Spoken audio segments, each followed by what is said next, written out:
Hello नमस्ते welcome. बहुत बहुत स्वागत है आप सबका मेरे चैनल पे, मेरे बिखरे हुए किचन में। जी हाँ, आज हो रही है किचन की सफाई। और किचन में जितने भी शेल्फ के अंदर, कैबिनेट के अंदर जितने भी डब्बे वगैरह रखे थे ना, सबको मैंने निकाल लिया है और दो प्रॉमिस किया है। एक ये कि कोई भी ऑर्गेनाइज़र मुझे नहीं खरीदना है, ना ही कोई डब्बा शीशी कुछ भी नहीं खरीदना है। घर के अंदर इतने डब्बे होते हैं ना, उनसे ही मैं और चीज़ों को रखूँगी। और दूसरा कि ये जो सेल लगी होती है, ये जो डिस्काउंट होता है ना, उसमें बेफिजूल की जो चीज़ें हम उठा के लेके आते हैं ना, वो नहीं लेके आऊँगी। ये उसी का नतीजा है कि इतनी सारी चीज़ें ना जमा हो गई हैं। साथ में साफ़ करना है आज मुझे अपना टीवी यूनिट से मैंने इसको निकाला हुआ है। और सामने से ना ये इतना साफ़ लगता था ना कि बड़ी मैं खुश होती थी, लेकिन इसका बैक देखो, ये बहुत धूल जमा हो जाती है।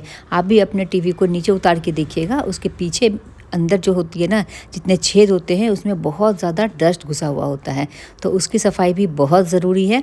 तो यहाँ पे मैं एक आपको टिप देती हूँ। इस तरह के ब्रश आप सबके घर में होते होंगे।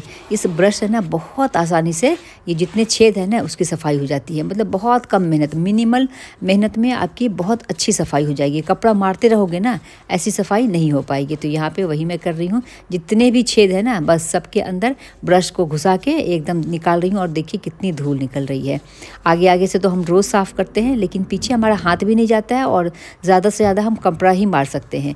बीच बीच में 2 महीने, 1 महीने, 3 महीने के अंतराल पे आप टीवी को नीचे उतार लीजिए और उसके बैक को बिल्कुल अच्छे से क्लीन कर लीजिए, इस तरह से ब्रश की सहायता से। तो आज मेरा वही चल रहा है। और फिर यहाँ देखिए, सामने से मैं आपको दिखा रही हूँ कितना धूल है इसके अंदर। यकीनन आपके टीवी के पीछे भी ना ऐसी ही धूल होगी, तो उसको साफ़ कर लीजिए। ये देखिए बिल्कुल चमाचम हो गया मेरा टीवी।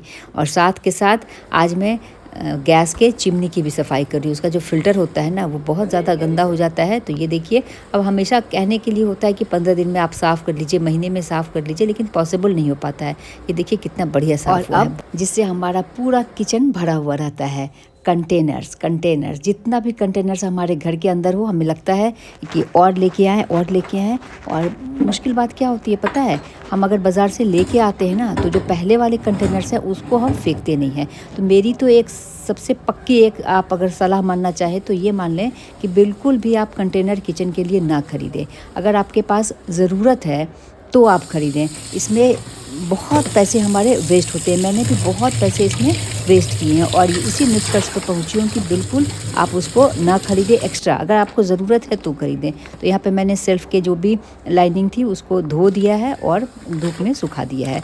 सूखने के बाद इसको बिछा दिया है और अब एक एक करके मैं यहाँ पे डब्बे यहाँ पे डालती जाऊँगी। जो जो चीज़ की ज़रूरत है उसको रखूँगी, बाकी डिस्कार्ड करती जाऊंगी। और मेरे घर में ये मसाले जो होते हैं ना, इसका बहुत यूज़ होता है।